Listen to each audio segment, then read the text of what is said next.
இனி ₹1 கூட வட்டி கட்டாம உங்களால ஹோம் லோன் எடுக்க முடியும். கூடவே அந்த கட்டின பணத்தை கூட உங்களால ஈஸியா சம்பாதிச்சிட முடியுங்க.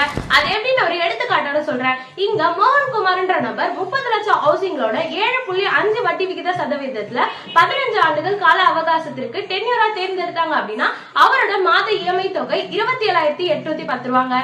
இதுவே அவர் 15 வருஷம் தேர்ந்தெடுக்காம 20 வருஷம் டென்யூரா தேர்ந்தெடுத்தாங்க அப்படின்னா அவரோட மாத இஎம்ஐ தொகை ₹24,168.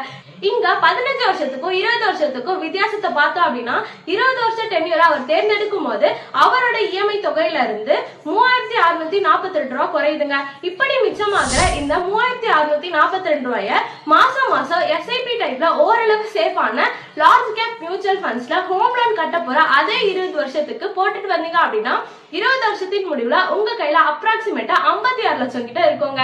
இன்னும் டீடைல்ஸ் வேணும் அப்படின்னு நினைச்சீங்கன்னா ஸ்கிரீன்ல தெரியற நம்பரை வந்து கான்டாக்ட் பண்ணுங்க. இன்னொரு வீடியோல பார்க்கலாம். பை.